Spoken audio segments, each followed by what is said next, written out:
ഓം ശ്രീ സായിര. സായി ഗീത സത്സംഗ മഹത്വം. ഭഗവാനും സായി ഗീതയും. ഭഗവാൻ ബാബയുടെ ചുറ്റിനും വിദ്യാർത്ഥികൾ ഇരിക്കുന്നു. തികഞ്ഞ നിശബ്ദത. കുട്ടികൾ ഭഗവാനെ ഉറ്റുനോക്കിയിരിക്കുന്നു. ഭഗവാൻ മെല്ലെ മന്ത്രിച്ചു, സായി ഗീത, സായി ഗീത. സായീശ്വരിയുടെ ഓമനപുത്രി.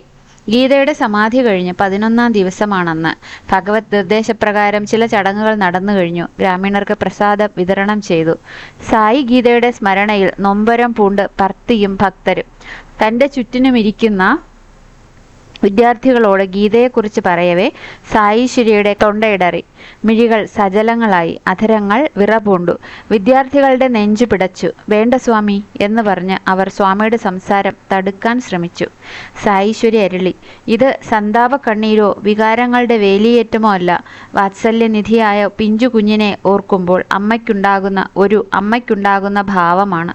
നിമിഷങ്ങൾ വിറങ്ങലിച്ചു നിന്നു. ഈശ്വരന്റെ മാതൃഭാവത്തിന്റെ കാരുണ്യം ചുറ്റിനുമുള്ളവരെ സ്വാധീനിച്ചു. ആർക്കും സംസാരിക്കാനായില്ല. ഏതോ ഒരു ഭാവത്തിലാണ്ടുപോയി എല്ലാവരും. ആധുനിക യുഗത്തിലൊരു ഗജേന്ദ്രമോക്ഷം. മറ്റൊരു സന്ദർഭത്തിൽ ഭഗവാൻ അരുളി, എന്തിന് ഏറെ സാധനകളും ജപധ്യാനാദികളും? സായി ഗീതയ്ക്ക് എന്നോടുള്ള ഭക്തിയുടെ തീവ്രത ആലോചിച്ചുറപ്പിച്ചാൽ മാത്രം മതി ഒരുവന്റെ ജന്മം സഫലമാകാൻ. ഭഗവാൻ ബാബയുടെ ഈ വാക്കുകളിൽ അനുപമമായൊരു ഭക്തബന്ധം തെളിഞ്ഞു കാണാം. സത്യസായീശ്വര ചരിതത്തിൽ സായി ഗീതയ്ക്ക് സമാനമായി മറ്റൊന്നില്ല. സായി ഗീത എന്ന ഒരു ഗജശ്രേഷ്ഠ നേടിയെടുത്ത സ്ഥാനം അതുല്യമായിരുന്നു. ഗീതയ്ക്ക് വേണ്ടി സായിയും സായിക്ക് വേണ്ടി ഗീതയും ജീവിച്ചു എന്ന് തോന്നിക്കുന്ന നിരവധി ദിവ്യമുഹൂർത്തങ്ങൾ ഭക്തജനങ്ങൾക്ക് കാണാം. ആധുനിക കാലത്തെ ഒരു ഗജേന്ദ്രമോക്ഷം. അന്നത്തെ ഗജേന്ദ്രനെ മുതലയുടെ പിടിയിൽ നിന്ന് രക്ഷിക്കാനെത്തിയത് ഗരുഡോപരി ശ്രീ മഹാവിഷ്ണു. കാരണം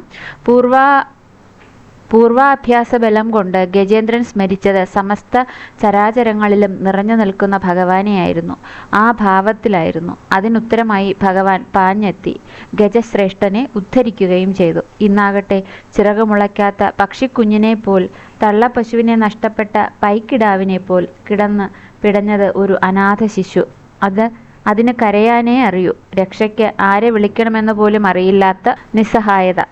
ആ ദുഃഖക്കയം കരേറാൻ അനാഥനാഥ ഭാവത്തിന് മാത്രമേ സാധിക്കൂ. ആ ലീലയാണ് നമ്മുടെ കൺമുന്നിൽ ഭർത്തിയിൽ അരങ്ങേറിയ സായി ഗീതാ ചരിതം. അനാഥനാഥൻ.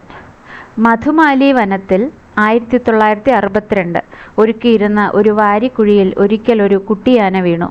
പൈക്കുട്ടിയോളം വലിപ്പം മാത്രമുള്ള ഒരു ആനക്കുട്ടി. വനപാലകർ ആ ആനക്കുട്ടിയെ കരയിൽ കയറ്റി. അതിൻ്റെ തള്ള മരിച്ചുവെന്ന് അവർക്ക് അന്വേഷണത്തിൽ നിന്നും മനസ്സിലായി. ആനക്കുട്ടി കുഴിയിൽ വീണപ്പോൾ മുതൽ നിർത്താതെയുള്ള കരച്ചിലാണ്. എത്രയൊക്കെ ശ്രമിച്ചിട്ടും അവർക്ക് ആനക്കുട്ടിയെ ആശ്വസിപ്പിക്കാനായില്ല.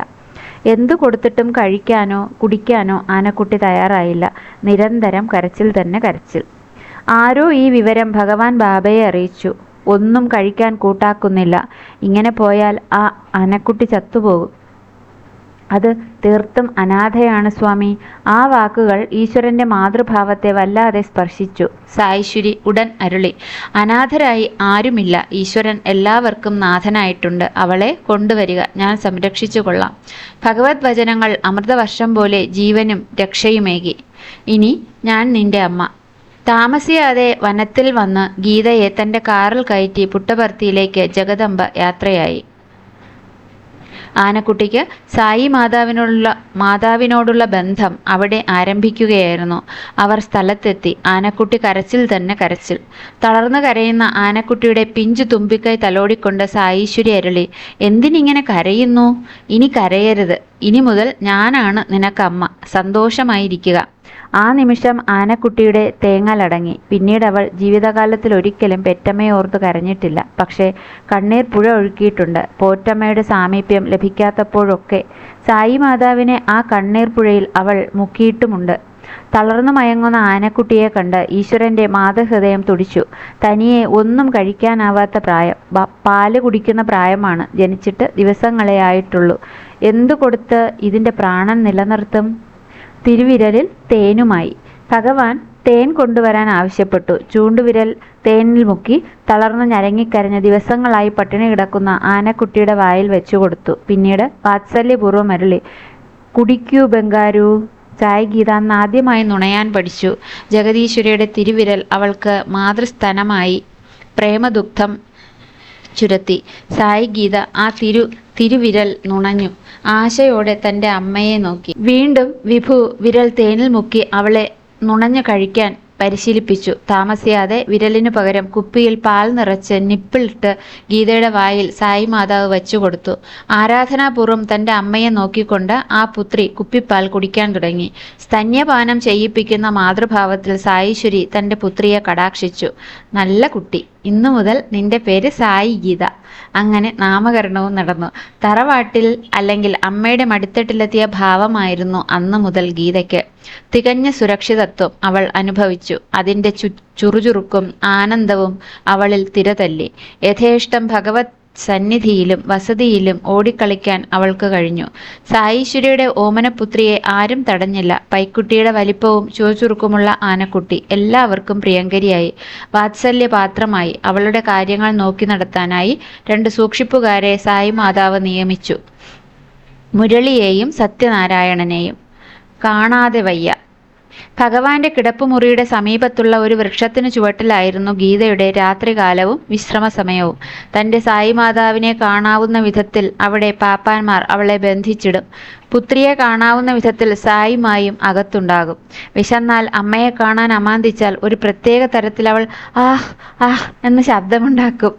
ആ ശബ്ദത്തിൽ കലർന്നിരിക്കുന്ന നൊമ്പരച്ചൂട് ശരിക്കും അറിയാവുന്ന സായീശ്വരി ദർശന സ്പർശനാദികൾ സമ്മാനിക്കാൻ പിന്നെ ഒട്ടും അമാന്തിക്കാറുമില്ല. ചിലപ്പോൾ കണ്ടതുകൊണ്ട് കുഞ്ഞിന് തൃപ്തി വരില്ല. അപ്പോഴൊക്കെ ആഹ് ശബ്ദം കരച്ചിലിൻ്റെ വക്കോളം എത്തും. സ്വാമി ഉടൻ ഇറങ്ങി വൃക്ഷച്ചുവട്ടിലെത്തും. തൊടും തലോടും ആശ്വസിപ്പിക്കും. ഓരോ നിമിഷവും അമ്മ തൻ്റെ കൂടെ ഉണ്ടാകണമെന്ന നവജാത ശിശുവിൻ്റെ തീവ്രഭാവമായിരുന്നു സായി ഗീതയ്ക്ക്. ഗീതയുടെ സമാധി വരെ അവളിൽ ആ ഭാവം തീവ്രമായി ജ്വലിച്ചിരുന്നു. കുസൃതിക്കുരുന്ന്. സായി ഗീതയുടെ ബാല്യകാലം സായീശ്വരിയും ഭർത്തിഗ്രാമവും ഭക്തന്മാരും ശരിക്കും ആസ്വദിച്ചു. രാവിലെയും വൈകുന്നേരവും ഗീതയെ കൊഞ്ചിക്കുന്ന സായി മാതാവിനെ കണ്ട് ഭക്തജനങ്ങളിൽ വിവിധ വികാരങ്ങൾ തിരതള്ളി. സ്വാമിയുടെ വിളി കേൾക്കുന്ന നിമിഷം അവൾ പശുക്കുട്ടിയെപ്പോലെ തുള്ളിച്ചാടി ഓടിയെത്തും. അത്ര വലിപ്പമേ അവൾക്കുണ്ടായിരുന്നുള്ളൂ. ചങ്ങലയോ വടമോ കയറോ ഒന്നുമേ അവളെ കെട്ടിവരിഞ്ഞിരുന്നില്ല. മോക്ഷദായകന്റെ സന്നിധിയിൽ അവൾ അങ്ങനെ ബന്ധമറ്റ് രസിച്ച് കളിച്ചു. മന്ദിരത്തിൽ, ഊണുമുറിയിൽ, അടുക്കളയിൽ, ഭജനഹാളിൽ, സന്ദർശക മുറിയിൽ, എന്തിന് കുളിമുറിയിൽ പോലും അവൾ സായി മാതാവിനെ പിന്തുടർന്ന് കൊഞ്ചി ചെല്ലുന്നത് കാണാം. ചില ദിവസങ്ങൾ ഭക്ഷണം ഉരുട്ടി ആ അമ്മ തന്നെ വാരിക്കൊടുക്കും. മറ്റാര് കൊടുത്താലും ചിണുങ്ങി പിണങ്ങി നിൽക്കും. അരിയും ചക്കരയും ചേർത്ത് വേവിച്ചെടുത്ത ചക്കര പൊങ്കലായിരുന്നു അവൾക്ക് ഏറെ ഇഷ്ടം. അത് പ്രത്യേകമുണ്ടാക്കി തൻ്റെ കുഞ്ഞിനെ ദിവ്യമാതാവ് ഊട്ടി. ആനന്ദത്തോടെ അവൾ മാമുണ്ടു. ചില ദിവസങ്ങളിൽ ഭഗവാൻ അവൾ പുറകെ വരാനായി മെല്ലെ ഓടും. സ്വാമിക്കൊപ്പം എത്താനായി തടിയും കുമ്പയും കുലുക്കി ചാടിയും ഓടിയും അവൾ കഷ്ടപ്പെടുന്നത് കണ്ട് ഭക്തജനങ്ങൾ എല്ലാം മറന്നു ചിരിക്കും. വടവും ചങ്ങലയും ഇല്ലാത്ത ആനക്കുട്ടി. ആശ്രമത്തിൽ കുട്ടികൾക്കും രസകരമായി. കുട്ടികൾ അവളുടെ പുറകെ കൂട്ടമായി നടക്കും. വൃക്ഷച്ചുവട്ടിൽ ശിരസിളക്കി ആടുന്ന അവളുടെ ചുറ്റിനും അവർ നിൽക്കും.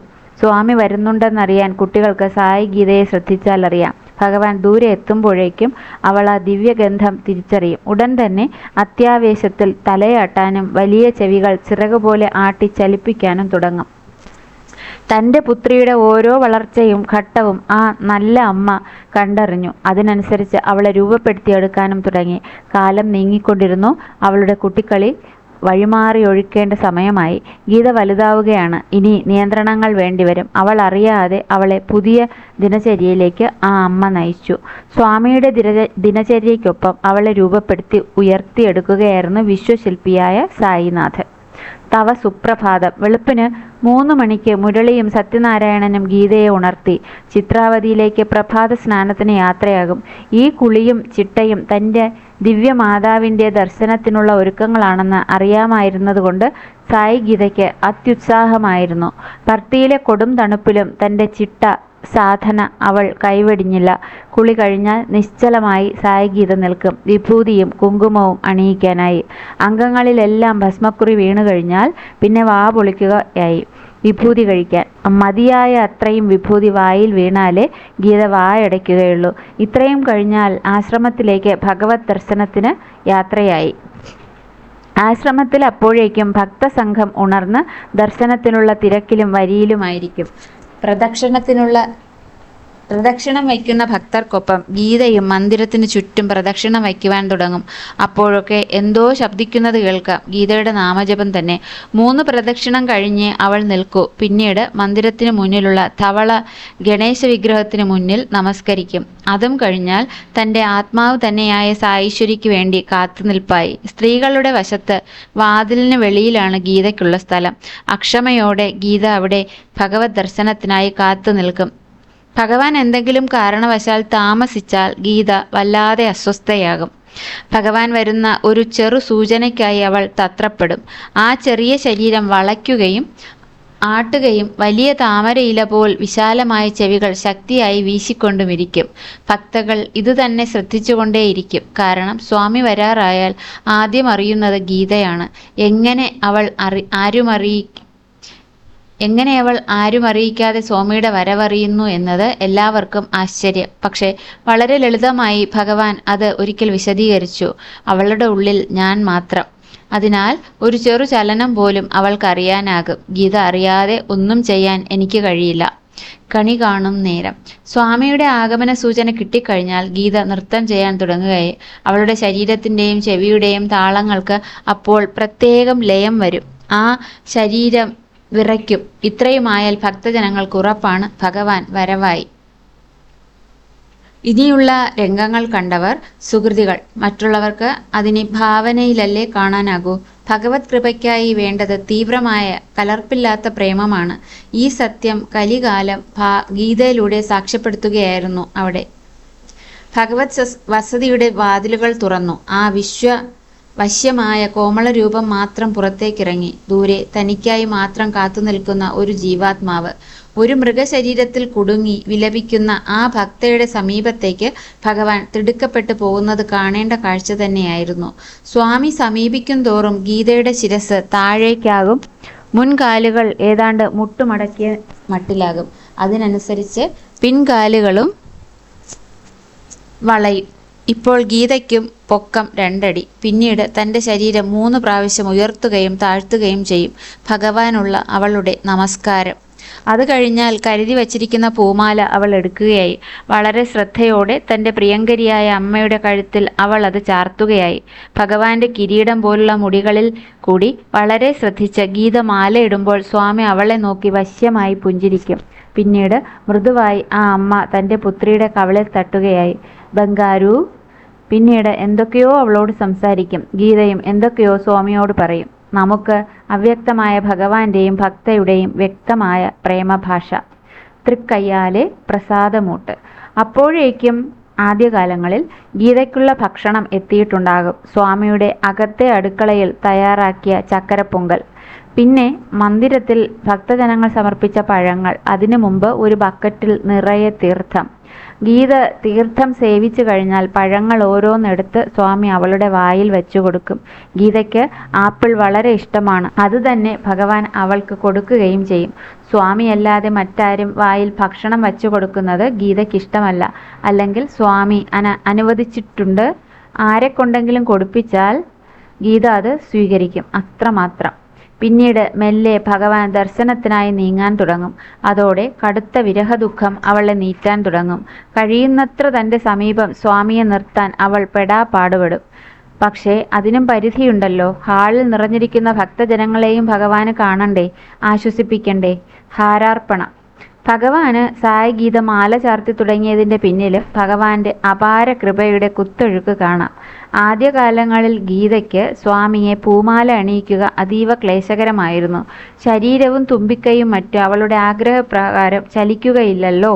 തൻ്റെ പുത്രിക്ക് ഭഗവത് കൈകാര്യം ചെയ്യാനുള്ള സുഹൃതമുണ്ടാക്കാനായി സായി മാതാവ് തന്നെ അതിന് വഴി കണ്ടെത്തി. പിറ്റേ ദിവസം സ്വാമി പാപ്പാന്മാർക്ക് നിർദ്ദേശം കൊടുത്തു. കുളിക്കാനായി ചിത്രാവതിയിലേക്ക് പോകുമ്പോൾ 8-10 കുട്ടികളെയും കൂടെ കൊണ്ടുപോവുക. ചിത്രാവതി തീരത്ത് 10 ചെറിയ കുഴികൾ എടുക്കണം. ഓരോന്നിൻ്റെയും ആഴം വ്യത്യസ്തമായിരിക്കണം. അതിനുശേഷം ഒരു കുട്ടി കുഴിയിലിറങ്ങണം. അപ്പോൾ അയാളുടെ തല 2 അടിയെ പുറത്തു കാണൂ. അടുത്തയാൾ കുഴിയിലിറങ്ങുമ്പോൾ 3 അടി പൊക്കം വേണം. പിന്നത്തെയാൾ 4 അടി. ഇങ്ങനെ ക്രമത്തിൽ ഉയർന്നിരിക്കണം. ആദ്യം 2 അടി ഉയരക്കാരൻ്റെ കഴുത്തിൽ ഗീതയെക്കൊണ്ട് മാല ഇടിക്കുക. അത് ഉറച്ചു കഴിഞ്ഞാൽ അടുത്തയാൾ. അങ്ങനെ ഓരോ പൂമാല ഇടുമ്പോഴും ഓരോ ഏത്തപ്പഴം ഗീതയ്ക്ക് കൊടുക്കണം. പ്രോത്സാഹന സമ്മാനം. ഭഗവാന്റെ കൽപ്പന അക്ഷരം പ്രതി പാപ്പാന്മാർ അനുസരിച്ചു. സ്വാമിയുടെ കൽപ്പനയാണെന്ന് മനസ്സിലായതോടെ ഗീത മാല ഉയർത്തിയിടാൻ കഠിനമായി പരിശ്രമിച്ചു. കുട്ടികൾ അക്ഷരമാല പഠിക്കാൻ വിഷമിക്കുന്ന അതേ വിഷമം ഗീതയും അനുഭവിച്ചു. പക്ഷേ മടുക്കാതെ ഗീത ശ്രമം തുടർന്നു. താമസിയാതെ ഗീത പൂമാല അണിയിക്കാൻ വിദഗ്ധയായി. അതിനുശേഷം ഒരു നാൾ അവൾ ഭഗവാന് മാലയണിയിച്ചു. ബംഗാരു സ്വാമി പ്രോത്സാഹിപ്പിച്ചു. പിന്നെ സ്വാമി എവിടെ നിന്നാലും അനായാസം മാലയണിയിക്കാനുള്ള കഴിവ് അവൾ നേടി, ഭഗവത് കൃപയാലെ. ആലോചിച്ചു നോക്കൂ, തിര്യക് യോനിയിൽ ജനിച്ച് തന്നെ സ്നേഹിക്കുന്ന ഭക്തയ്ക്കായി, അവളുടെ ഉന്നമനത്തിനായി ഭഗവാൻ ചെലുത്തുന്ന ശ്രദ്ധ, ഈശ്വരാരാധനയ്ക്കുള്ള അവസരവും കഴിവും ഭഗവാൻ തന്നെ സമ്മാനിക്കുന്നു. എന്നിട്ട് അത് സ്വീകരിച്ച് ഭക്തനെ അനുഗ്രഹിക്കുന്നു. ആദ്യകാലങ്ങളിൽ ഗീതയെ ചിത്രാവതി തീരത്ത് കളിപ്പിക്കാനും കുളിപ്പിക്കാനും കൊണ്ടുപോവുകയായിരുന്നു. അന്ന് ഗീതയുടെ പരിചാരകന്മാരിൽ ഒരാളുടെ പ്രായം 8 വയസ്സ്. ബാല്യത്തിന്റെ കുസൃതിയും അവനിലുണ്ട്. ചിത്രാവതിയുടെ തീരങ്ങളിൽ ഇരുവരും ചേർന്ന് പന്ത് കളിക്കും. കൊച്ചു പാപ്പാൻ പന്തടിച്ച് തെറിപ്പിക്കും. ഗീത പന്തെടുത്തു കൊണ്ടുവരും. ചിലപ്പോൾ ഗീത പന്തുമായി വരുന്നതിനു പകരം പന്തെടുത്തുകൊണ്ട് ഓടും. കുട്ടിപ്പാപ്പാന് അതോടെ ദേഷ്യം വരും. പന്തെറിഞ്ഞു തരാൻ അവൻ ഒച്ചയെടുക്കും. ഗീതക്കുട്ടി അത് ഗൗനിക്കുക പോലുമില്ല. അച്ചടക്കം ലംഘിച്ചതിൽ അവൻ കോപിക്കും, വഴക്കു പറയും. ചിലപ്പോൾ വടിയെടുത്ത് നല്ല പൂശും കൊടുക്കും. ഗീത നൊമ്പരപ്പെട്ട് കരയും. താമസിയാതെ ആരെങ്കിലും ഈ പീഡനകഥ സ്വാമിയുടെ ചെവിയിലെത്തിക്കുകയായി. ആ നിമിഷം കുട്ടിപ്പാപ്പാനെ ഹാജരാക്കാൻ ഭഗവാൻ കൽപ്പിക്കും. സ്വാമിയുടെ മുന്നിലെത്തി പേടിച്ചരണ്ട് ബാലൻ ക്ഷമായാചനം ചെയ്യും. ഭഗവാൻ ദേഷ്യം അഭിനയിച്ച് താക്കീത് കൊടുത്ത് പറഞ്ഞുവിടും. അതോടെ ഗീതയുടെ സങ്കടം മാറും. ഒരിക്കൽ കുട്ടിപ്പാപ്പാന്റെ അടി ഗീതയ്ക്ക് നന്നായി നൊന്തു. അവൾ ഉറക്കെ കരഞ്ഞുകൊണ്ട് മന്ദിരത്തിലേക്ക് ഓടി. പുറകെ കുട്ടിപ്പാപ്പാനും. മന്ദിരവും കടന്ന് ഭഗവാൻ ഇരിക്കുന്ന മുറിക്കകത്ത് അവൾ ഓടിക്കയറി. എന്തു പറ്റി? സായിശ്വരി ഉദ്യോഗത്തോടെ ഗീതയോട് തിരക്കി. തന്നെ വേദനിപ്പിച്ച വിവരം ഗീത പറയാൻ തുടങ്ങുമ്പോഴേക്ക് ഗീത അനുസരണക്കേട് കാണിച്ച വിവരം കുട്ടിപ്പാപ്പാൻ വിവരിച്ചു. സ്വാമി അവനെ ദേഷ്യഭാവത്തിൽ നോക്കി. പിന്നെ ശകാരിച്ച് പറഞ്ഞു വിട്ടു. അതിനുശേഷം ഗീതയോട് ചേർന്ന് നിന്ന് അവളുടെ കവളിൽ തള്ളോടിക്കൊണ്ട് പറഞ്ഞു, സാരമില്ല, ഇനി നിന്നെ അവൻ ഉപദ്രവിക്കില്ല, സ്വാമി നോക്കിക്കൊള്ളാം, സന്തോഷമായി പോയി കളിക്കൂ. ഡിസ്മിസ്ഡ്. വർഷങ്ങൾ കഴിഞ്ഞുകൊണ്ടിരുന്നു. ഗീതയുടെ ശരീരവും മനസ്സും ഭക്തിയും ഒരുപോലെ പുഷ്ടിപ്പെട്ടു തുടങ്ങി. അക്കാലങ്ങളിൽ അവളുടെ പാപ്പാനായി തമിഴ്നാട്ടിൽ ഒരു ബാലൻ ഉണ്ടായിരുന്നു. അപ്പോഴേക്കും ശക്തയായ ഒത്ത ഒരാനയായി ഗീത വളർന്നിരുന്നു. ആരെങ്കിലും തന്നെ ഉപദ്രവിച്ചാൽ തിരിച്ചടിക്കാനുള്ള ശക്തിയും ഗീതയ്ക്കുണ്ടായി. പക്ഷേ ഒരിക്കൽ പോലും അവൾ ആരെയും ഉപദ്രവിച്ചില്ല. തൻ്റെ ശക്തിയെക്കുറിച്ച് തികച്ചും ബോധവതിയായതിനാൽ ശാന്തമായി തന്നെ നിലകൊണ്ടു. തന്നെ ആരെങ്കിലും വിഷമിപ്പിച്ചാൽ സ്വാമിയെ അറിയിക്കുക, അത്രമാത്രം. അതായിരുന്നു അവളുടെ ശൈലി. പുതിയ ബാലൻ പലപ്പോഴും ഗീതയെ വല്ലാതെ ഉപദ്രവിച്ചു. ഒരു ദസറ കാലം. അന്ന് ഭഗവാനെ പൂമാല അണിയിച്ചപ്പോൾ ഗീത വിതുമ്പിപ്പോയി.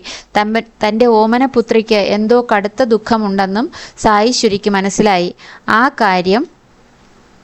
ആ അമ്മ കാര്യം തിരക്കി. മകൾ സായി മാതാവിൻ്റെ ചെവിയിൽ വിവരം പറഞ്ഞു. പിന്നീട് അമാന്തമുണ്ടായില്ല. സ്വാമി ആ ബാലനെ ഉടൻ വിളിച്ചു വരുത്തി. അവന് ആവശ്യത്തിനുള്ള പണവും കൊടുത്ത് ജോലിയിൽ നിന്നും ഉടൻ പിരിഞ്ഞുകൊള്ളുവാനും ഭഗവാൻ പറഞ്ഞു. അതോടെ ഒരു കാര്യം ഭക്തന്മാർക്ക് മനസ്സിലായി. ഗീത സ്വാമിയോട് സംസാരിക്കുന്നുണ്ട്. ഭഗവാൻ അതറിയുന്നുമുണ്ട്. മാത്രമല്ല വേണമെങ്കിൽ പ്രതികരിക്കുകയും ചെയ്യും. ഗീതയുടെ വളർച്ചയ്ക്കൊപ്പം അവളിലെ ഭക്തിയും വളർന്നു. ഭഗവാന്റെ വാക്കുകളിൽ പർവ്വതം പോലെ അവളുടെ ഭക്തി ഉറച്ചതും മഹത്തരവുമായി മാറി. വ്യാകുലത. ഭക്തി ഭഗവാനോടുള്ള ആസക്തിയാണ്. മയ്യാസക്ത മനഃ പാർത്ഥ യോഗം. ഗീത. വിഷയാസക്തന് ഭൗതിക സുഖം ലഭിക്കാതെ വരുമ്പോൾ ഉണ്ടാകുന്ന ദുഃഖത്തിൻ്റെ എത്രയോ ഇരട്ടി തീവ്ര നൊമ്പരമാണ് ഭഗവത് സന്നിധിയിൽ നിന്നും അകലുമ്പോൾ ഭക്തഹൃദയം അനുഭവിക്കുന്നത്. ആ തീവ്ര വ്യാകുലത ഉത്തമ ഭക്തന്മാരുടെ ചരിതങ്ങളിൽ നമുക്ക് സ്പഷ്ടമായി കാണാം. ആ വ്യാകുലതയുടെ ചൂടേറ്റാണ് ഭഗവത് ഹൃദയം ഉരുകുന്നത്. ഗീതയ്ക്ക് സായി സാമീപ്യം അകലുന്നത് താങ്ങാവുന്നതിനും അപ്പുറമായിരുന്നു. തൻ്റെ ശരീരത്തിൻ്റെ അതിഭയങ്കരമായ പരിമിതികളിൽപ്പെട്ട് ആ ഭക്ത പിടയ്ക്കും. ഉത്കടമായ വ്യാകുലഭാവം ആ പാവം ആന എങ്ങനെ അറിയിക്കാനാണ്? പക്ഷേ ഭഗവാന് ആ ഭാഷ അറിയാൻ എന്തു വിഷമം! സ്വാമിയെ കാണാതെ. 1972 ഫെബ്രുവരിയിലായിരുന്നു ആ സംഭവം. സ്വാമി വൃന്ദാവനം ആശ്രമത്തിൽ നിന്നും ഗീത മോഹൻറാമിന്റെ വസതിയിലേക്ക് പോകാനുള്ള ഒരുക്കത്തിൽ. അപ്പോൾ ആശ്രമത്തിൽ അഖണ്ഡ ഭജനാഘോഷം നടക്കുകയാണ്. സ്വാമി യാത്ര പോകാൻ ഇറങ്ങവേ ഭഗവാന്റെ മുറിയുടെ പിറകിൽ നിന്നും ഗീതയുടെ ചിഹ്നം വിളി ഉയർന്നു. ആരും അത്ര കാര്യമാക്കിയില്ല. കുറച്ചു കഴിഞ്ഞപ്പോൾ ചിഹ്നം വിളി ഉച്ചത്തിലായി. മാത്രമല്ല അതിൽ തുടിക്കുന്ന നൊമ്പരവും എല്ലാവർക്കും മനസ്സിലായി തുടങ്ങി. ഭഗവാനെ ശ്രദ്ധിക്കാതിരിക്കാനായില്ല. പുറത്തേക്കിറങ്ങിയ സ്വാമി പുറകിലേക്ക് നടന്നു.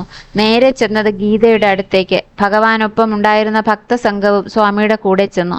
സ്വാമി അവളെ മൃദുവായി തട്ടി. പിന്നെ കുശലപ്രശ്നങ്ങൾ ചോദിച്ച് തലോടി. ആപ്പിൾ കൊണ്ടുവരാൻ ആവശ്യപ്പെട്ടു. താമസിയാതെ ആപ്പിൾ എത്തി. ഭഗവാൻ ആപ്പിൾ അവളുടെ വായിൽ വെച്ചു കൊടുത്തു. പിന്നീട് മെല്ലെ പോകാനായി തിരിഞ്ഞു. പിഞ്ചു കുഞ്ഞ് അമ്മയെ ചുറ്റിപ്പിടിക്കും പോലെ ഗീത തുമ്പിക്കൈ നീട്ടി സ്വാമിയുടെ തോളിലൂടെ ഇട്ട് മെല്ലെ കയ്യിൽ പിടിച്ച് തൻ്റെ അടുത്തേക്ക് സ്വാമിയെ മെല്ലെ വലിച്ചടുപ്പിച്ചു. വാത്സല്യനിധിയായ ആ അമ്മ മെല്ലെ പുറകോട്ട് നടന്നു. തൃക്കരം കൊണ്ട് അവളെ തടവി. പിന്നെ പുഞ്ചിരിയോടെ പറഞ്ഞു, ഗീത എന്നെ വിടൂ, നല്ല കുട്ടിയല്ലേ. അപ്പോൾ തന്നെ സ്വാമി വളരെ താമസിച്ചിരിക്കുന്നു. ഇപ്പോൾ തന്നെ സ്വാമി വളരെ താമസിച്ചിരിക്കുന്നു. എനിക്ക് പോയേ തീരൂ എന്ന് നിനക്കറിയില്ലേ ബംഗാരു? എന്നെ പോകാൻ അനുവദിക്കൂ. ഭഗവാന്റെ വാക്കുകൾക്കൊപ്പം ഗീതയുടെ തുമ്പിക്കരം അയഞ്ഞു. പക്ഷേ ഉടൻ തന്നെ മുറുകുന്നതും കാണാമായിരുന്നു. അവളുടെ മിഴികൾ നിറഞ്ഞൊഴുകി. കരച്ചിൽ ശബ്ദം പുറത്തു വരാതിരിക്കാൻ അവൾ വല്ലാതെ പണിപ്പെട്ടു. 5 നിമിഷങ്ങളോളം ഇങ്ങനെ കഴിഞ്ഞു. ഒടുവിൽ അവളുടെ പിടുത്തം അയഞ്ഞു. സ്വാമി അവളുടെ പിടുത്തത്തിൽ നിന്നും മോചിതനായി. ഒരടി വെച്ചതേയുള്ളൂ. അപ്പോഴേക്കും ഗീതയുടെ തുമ്പിക്കൈ നീണ്ടു. മുന്നോട്ട് നീങ്ങിയ ഭഗവാന്റെ പുറകോട്ട് വീശിയ വലതു തൃക്കരത്തിൽ ഗീത വീണ്ടും കടന്നു പിടിച്ചു. സ്വാമി ഇല്ലാതെ തനിക്കാവില്ല എന്നവൾ വിതുമ്പിക്കൊണ്ട് തൻ്റെ അവസ്ഥ ഭഗവാനെ അറിയിച്ചു. ഇതാ ഉദാത്തമായ ഭക്തി. ഭഗവാൻ വീണ്ടും അവൾക്ക് പഴങ്ങൾ നൽകി. ഇപ്രാവശ്യം വാ തുറക്കാൻ പോലും ഗീത കൂട്ടാക്കിയില്ല. സ്വാമി ഏറെ നേരം അവളെ തലോടി. നല്ല കുട്ടി, മിടുക്കി എന്നൊക്കെ പലവുരു വിളിച്ചു, പ്രോത്സാഹിപ്പിച്ചു, പ്രചോദനം നൽകി. ഇതിനകം അവളുടെ തുമ്പിക്കൈയിലൂടെ ഊറിയ ദ്രാവകം ജഗദീശ്വരിയുടെ അങ്കി നനച്ചു കുതിർത്തിരുന്നു. പക്ഷേ ഭഗവാന്റെ മുഖത്ത് തെല്ലൊരു അസ്വസ്ഥതയോ ഭാവമാറ്റമോ ഉണ്ടായില്ല. ഒടുവിൽ തൻ്റെ ചുറ്റും കൂടി നിന്നവരെ നോക്കി ഭഗവാൻ പറഞ്ഞു, നോക്കൂ, ഇതാണ് ഭക്തി. ഏകാഗ്രഭക്തി, ഉദാത്തമായ ഭക്തി, ഭക്തിഭാവം. അവൾക്ക് എന്നെ അല്ലാതെ മറ്റൊന്നും വേണ്ട. ഞാൻ കൊടുത്ത പഴം പോലും അവളെ സ്വാധീനിച്ചില്ല. ഗീതയ്ക്ക് എന്നെ മതി. എൻ്റെ സമ്മാനങ്ങളൊന്നും വേണ്ട. നിങ്ങളും അവളെപ്പോലെയാകൂ. അപ്പോൾ എൻ്റെ ദർശനം, സ്പർശനം, സംഭാഷണം നിങ്ങൾക്കും ഇതുപോലെ സുലഭമാകും. തല താഴ്ത്തി കണ്ണീരൊഴുക്കി നിൽക്കുന്ന പ്രിയപുത്രിയെ തലോടി വീണ്ടും ആശ്വസിപ്പിച്ച് കരുണാമയിയായ സായീശ്വരി മെല്ലെ നടന്നു നീങ്ങി. പിന്നീട് തിരിച്ച് വസതിയിലെത്തി. വസ്ത്രം മാറിയിട്ടാണ് ഭഗവാൻ യാത്ര തുടർന്നത്. ഭഗവാന്റെ യാത്രാ പദ്ധതികൾ പോലും ഒരു ഭക്തഹൃദയത്തിന് മാറ്റി എഴുതാനാകും. കാരണം സായി ഗീതയ്ക്ക് അതിനായി. ഒന്നല്ല പലവട്ടം. ഞാൻ ഭക്തദാസനാണെന്ന ഭഗവത് വചനം എത്ര സത്യം. മറ്റൊരു രംഗം. സ്വാമിയുടെ വൈറ്റ് ഫീൽഡിലേക്കുള്ള പതിവ് സന്ദർശന സമയമായി. അതോടെ ഗീത അസ്വസ്ഥയുമായി തുടങ്ങിയിട്ടുണ്ടായിരുന്നു. ഭഗവാനെ കാണാതിരിക്കുക ഗീതയ്ക്ക് അചിന്ത്യമാണ്. അതിൻ്റേതായിരുന്നു അസ്വാസ്ഥ്യം. പക്ഷെ അതാർക്കും വ്യക്തമായില്ല. ഭഗവാൻ യാത്ര പുറപ്പെട്ടു. പാതയരികിൽ ഭക്തജനങ്ങൾക്കൊപ്പം ഭഗവാനെ കാണാൻ ഗീതയും കാത്തു നിന്നിരുന്നു.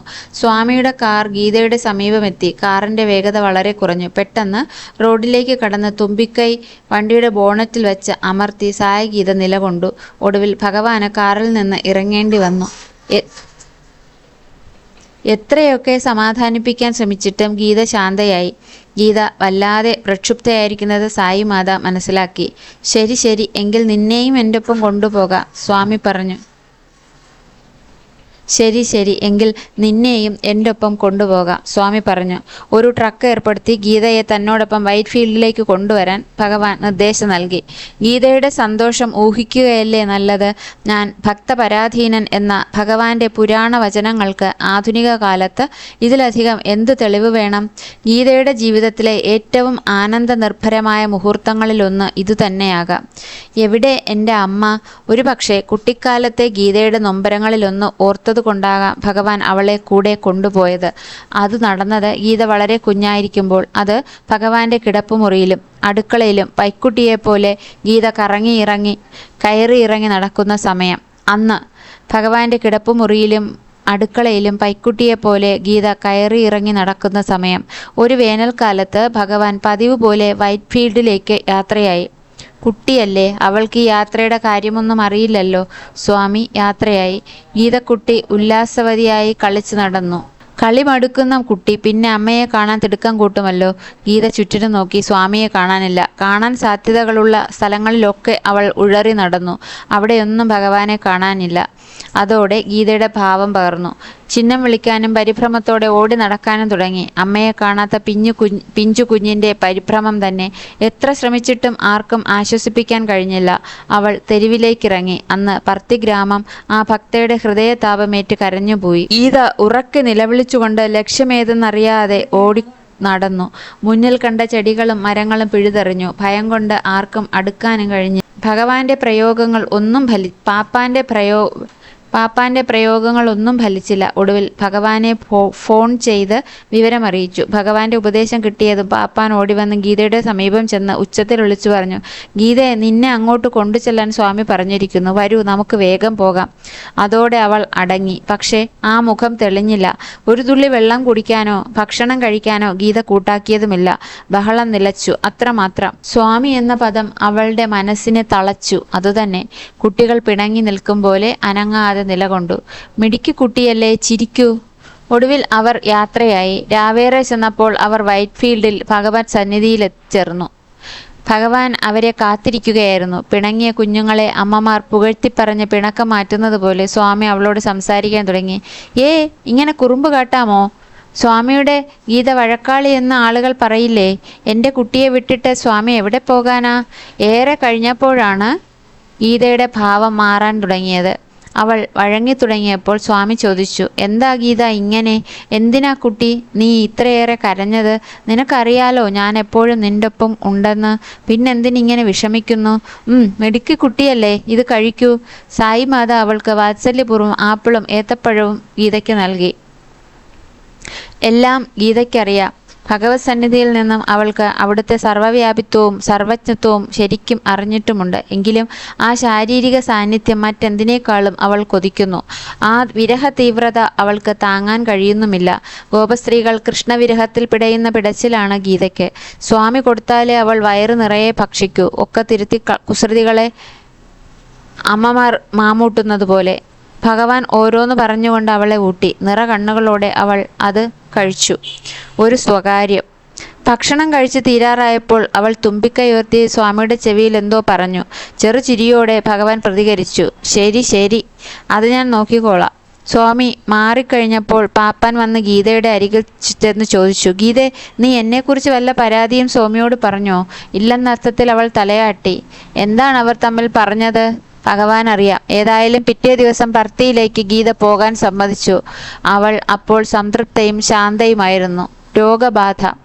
കരയണ്ട, ഇനി മുതൽ നിന്റെ അമ്മ ഞാനാണ് എന്ന് ഭഗവാൻ അരുളിയ നിമിഷം മുതൽ ഗീത അതിൽ ഉറച്ചു വിശ്വസിച്ചു.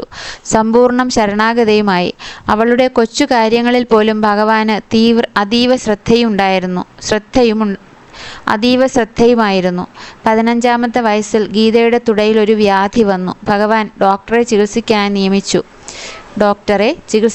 നിയമിച്ചു. പക്ഷേ മരുന്നുകൾക്കൊന്നും അവളുടെ വ്യാധി മാറ്റാനായില്ല. കിടപ്പിലായി എന്ന് പറയാവുന്ന അവസ്ഥ. ഇതിനിടയിൽ പർത്തിയിൽ ആഘോഷങ്ങൾ പലതും നടന്നു. ഘോഷയാത്രയ്ക്ക് മറ്റാനകളൊന്നും വേണ്ടെന്ന് ഭഗവാൻ അറിയിച്ചു. ആ വർഷം ആനകളില്ലാതെ ആഘോഷങ്ങൾ നടന്നു. ഗീതയ്ക്ക് പകരം മറ്റൊന്നിനെ വരുത്താൻ സ്വാമി ആഗ്രഹിച്ചില്ല. കുറേ ദിവസങ്ങൾ കൂടി കഴിഞ്ഞു. ഒടുവിൽ വൈദ്യന്മാരുടെ വൈദ്യനായ സായി തന്നെ ചികിത്സ ഏറ്റെടുത്തു. ഭഗവാൻ ഗീതയുടെ പരിചാരകരെ അറിയിച്ചു, എല്ലാ മരുന്നുകളും നിർത്തിക്കോളൂ, അവളുടെ രോഗം ശമിച്ചുകൊള്ളും. അധികം താമസിയാതെ അവൾ എഴുന്നേൽക്കും. ഭഗവാന്റെ അമൃതവചസ്സുകൾ ദിവ്യ ഔഷധമായി പരിണമിച്ചു. സ്വാമി പറഞ്ഞതുപോലെ അവർ മരുന്നുകൾ നിർത്തി. ഗീതയ്ക്ക് ഊർജം വീണ്ടും കിട്ടിയതുപോലെ തോന്നി. ദിവസങ്ങൾക്കുള്ളിൽ ഗീത എഴുന്നേറ്റു. താമസിയാതെ നടക്കാനും തുടങ്ങി. പൂർണ്ണ ആരോഗ്യത്തോടെ തന്നെ. പിന്നീട് ഒരിക്കൽ ഗീതയ്ക്ക് ചെറിയൊരു അസുഖം വന്നു. ആശ്രമാധികാരി ചിരഞ്ജീവി റാവു ഭഗവാനെ വിവരമറിയിച്ചു.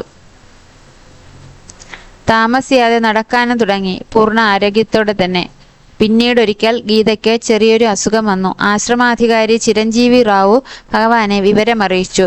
സ്വാമി വിഭൂതി സൃഷ്ടിച്ച് അദ്ദേഹത്തിന് കൊടുത്തിട്ട് പറഞ്ഞു, ഗീതയ്ക്ക് ഇത് കൊണ്ടു കൊടുക്കൂ.